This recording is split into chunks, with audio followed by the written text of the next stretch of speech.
Now I'm in a park in Taiwan. It is more likely for you to stay in a big city. As you know that Taiwan is a very small island, which means that most people prefer to live in densely crowded cities like Taipei, Kaohsiung, Taichung. These are the three main big cities people prefer to live in. As a result, the population is much higher than many countries compared to the United States. So you will be surprised at how high the density population is in Taiwan, even though that is relatively small. And what I want to show you about the park here is I think many people thought that parks in Taiwan is full of greenery, trees, and wild animals, but it's not true. When you're walking in any parks, regardless of their size, you will notice that all the parks are like this, with many concrete, artificial land like this, without natural plants like trees, grasses, and animals. When I mentioned about animals, it's really hard for us to understand how it is like to be able to interact with wild animals. For instance, I've been to the UK, Poland, and many other countries. Even though London is the capital city in the UK, we still have many natural resources there that allows people to interact with foxes and many animals. So for Taiwanese who don't have that kind of experience, it's really hard for them to get a hand on how it is like to be able to live with wild animals. So when foreigners, those who are born outside of Taiwan, they often find such a shame that Taiwanese people don't really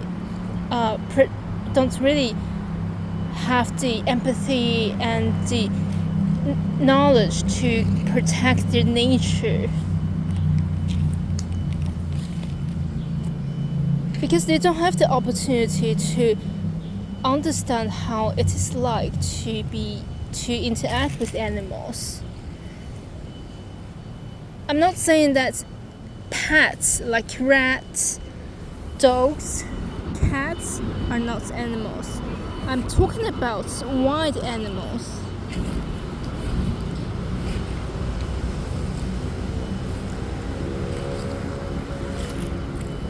As you can see, even though there are some grasses, but each parks in Taiwan are relatively small, and like you can see, there is no animals or birds at all, which is shocking. I'm not so sure how it was like in the past, before the development of urban areas. But I believe that the population of wildlife must be much higher than we have now. So I really believe that it would be beneficial for the government and the public understand the importance of educating their young people and themselves about the nature and conservation efforts. Also, one thing what's important is if local people and everyone have the opportunity to relax in greenery spaces, you definitely help with their overall health, especially for people live in Asian culture, where people often have very strong connection with each other. If not, they often have very strong cultural tightness among them. Even though there are some benefits of a strong connection and tight connection between themselves, among themselves, the potential downside is unbelievably large. I myself, who born in Taiwan, but had the opportunity to live abroad for a long period of time, I understand how much struggle townspeople have to suffer. But if you ask whether they are suffering from their Asian culture, the pressure from their Asian culture, they might say they do have pressure, but they don't see those things as abnormal. This is because if you look up I think there's a website called Psychology Today or Psychology News, you notice there's a term called cultural tightness. This is a phenomenon that is largely presented in many Asian countries. And you know that Asian families tend to be more family tied or community oriented compared to Western societies. So they are less likely to pursue their own ambition and goal. If someone in a family wants to pursue their own ambition and goal, which is different from their parents, then they will be pushed under significant pressure and telling them that they shouldn't pursue that goal. Instead, they have to continue the path which their parents wanted. This is particularly evident for female. Female have more pressure, even though you might say it's impossible. We're living in 20th century. It is impossible that this still exists nowadays. But I have to admit that this bias and culture phenomenon still exists in this country. But of course, compared to the past years, the society has become more open-minded and pushing gender equality. But they just have room for improvements. That's why it's really hard for female to pursue the goal, and for younger generations to pursue their dream. That is completely different from the social norm. Talking about social norm, each country has their own social norm. If you are from Poland, you come to Taiwan, then you notice that people here seem like way too friendly to you and will look at you all the time. Some people may find this is quite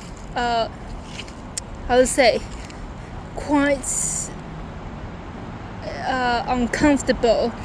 Well, some may think this is quite interesting as they become the celebrity, if I can say it in a positive way.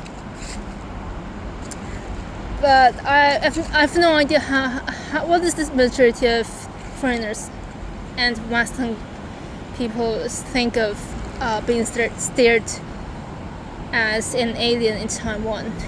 But generally, Taiwanese people don't really have the opportunity and the chance to interact with people from outside of Taiwan. So that's why when someone who walk on the streets, they are easily being stared and looked by Chinese people.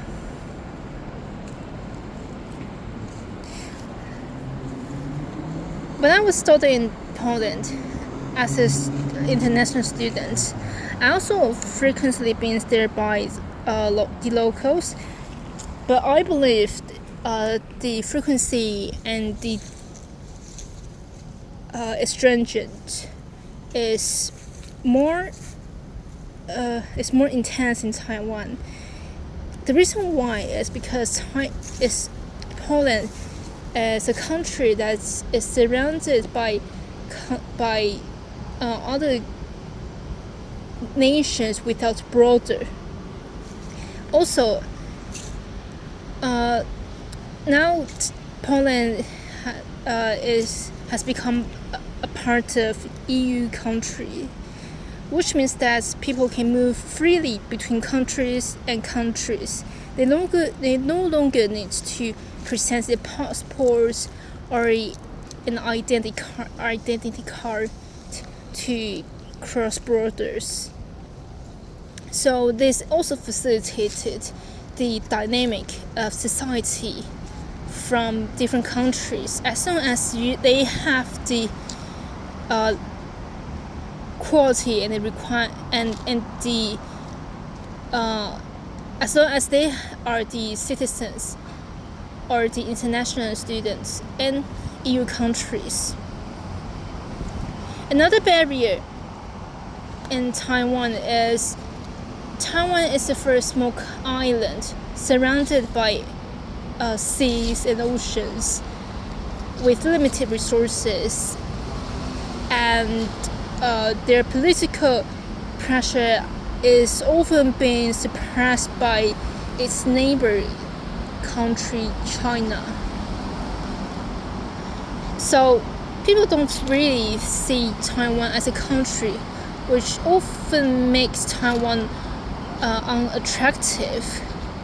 But it also has to come down to the efforts of Taiwan. Whether Taiwan wants to put enough effort to invest itself to boost its reputation, and really consult experienced experts in different fields. Otherwise, even though they have the strong desire of becoming one of the most reputable countries in the world, it will be really hard for them to become the one they really dreamed of. And this is really what I've always wanted to say to everyone around me. Coming back to this park, because of the limited size of greenery areas in this country, people often use parks as their social activity, like doing sports, which is great. But it also means that people don't really have enough space for themselves and or for their friends, and hanging out without other people's disturbance.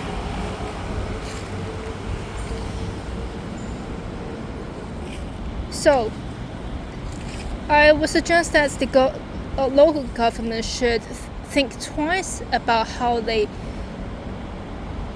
design their city. Without proper urban design, it will be pointless to build greenery spaces disorganizedly. I understand that